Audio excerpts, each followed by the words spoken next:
Allah Subhanahu wa taala kemudian menyebutkan ciri-ciri, ya.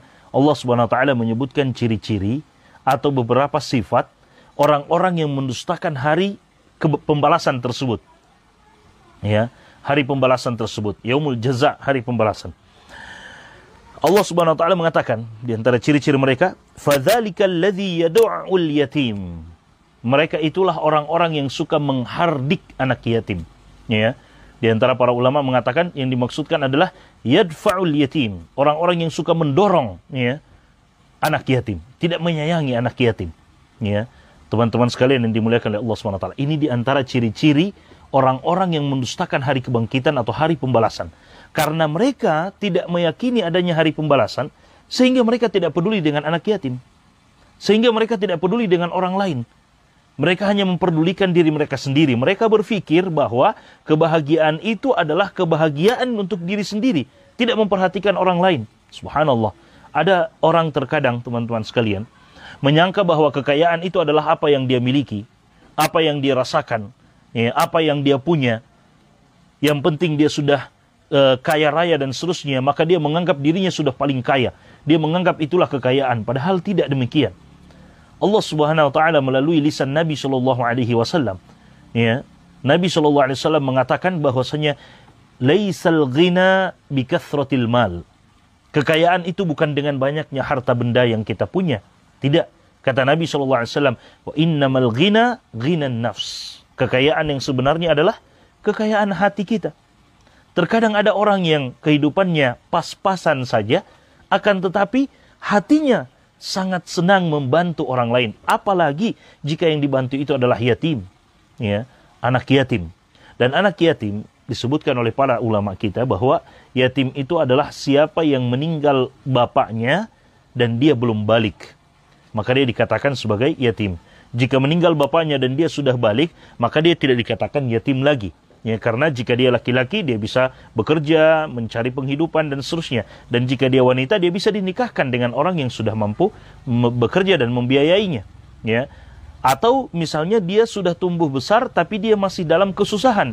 Maka dia tidak dikatakan yatim karena sudah balik. Tapi dia dikatakan sebagai orang yang fakir, miskin. Ya. Kalau dia belum balik dan meninggal bapaknya, maka dia dikatakan yatim. Ya, maka dia dikatakan yatim. Dan sebagian ulama kita mengatakan untuk hewan, ya, kalau hewan jika meninggal induknya maka dia dikatakan yatim. Jika meninggal induknya maka dia dikatakan yatim.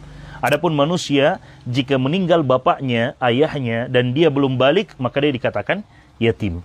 Kalau dia sudah balik kemudian meninggal orang tuanya, bapaknya, maka dia tidak dikatakan yatim tapi dikatakan fakir, miskin jika dia kesusahan. Ya, jika dia berada pada kesusahan.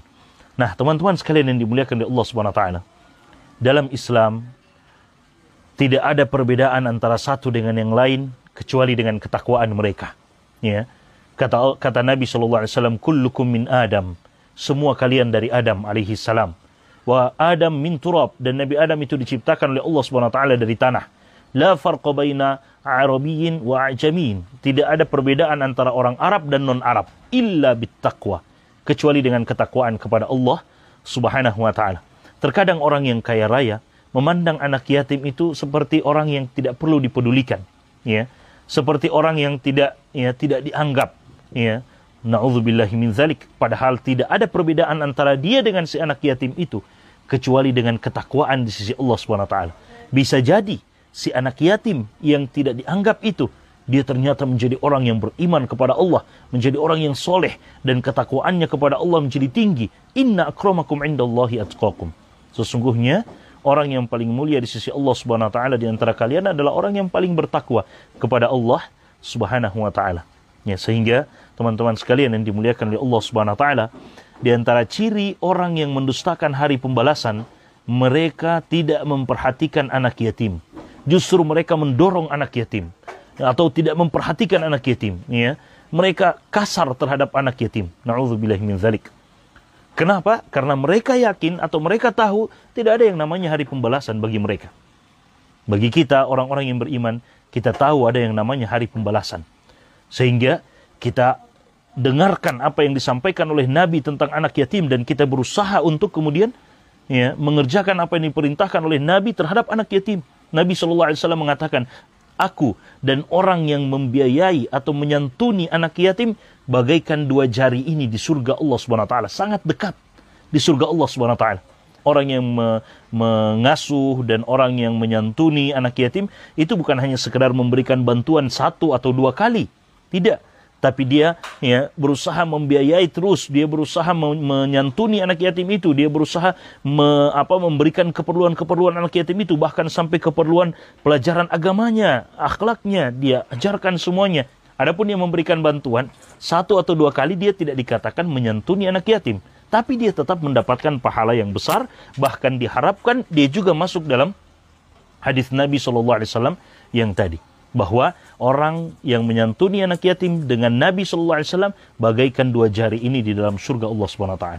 Sebaliknya, tadi Allah katakan, فَذَلِكَ الَّذِي يَدُعُ الْيَتِيمِ, orang yang mendorong, menghardik anak yatim, tidak mau mengasuh, tidak mau menyantuni anak yatim, bahkan justru menghardik anak yatim. Sebaliknya, mereka adalah orang-orang yang mendustakan hari pembalasan, kata Allah Subhanahu wa taala. Ya, teman-teman sekalian yang dimuliakan oleh Allah Subhanahu wa taala, terkadang kita ini terkadang kita rasakan hati kita itu agak keras, Terkadang kita rasakan hati kita sudah mulai semacam membeku, keras hati kita dan seterusnya. Salah satu cara untuk bisa melembutkan kembali hati kita adalah pergi cari di mana tempat anak-anak yatim itu, usap kepala mereka, berikan bantuan kepada mereka, buat mereka tersenyum, masukkan kegembiraan ke dalam hati mereka. Itu salah satu cara untuk kita bisa mendapatkan kelembutan hati kita, teman-teman sekalian. Karena itu yang pernah terjadi di zaman sahabat Nabi SAW. Salah seorang sahabat datang kepada Nabi SAW, dalam riwayat itu disebutkan yashku qaswata qalbihi, dia mengadu kepada Nabi tentang kerasnya hati beliau, kerasnya hatinya.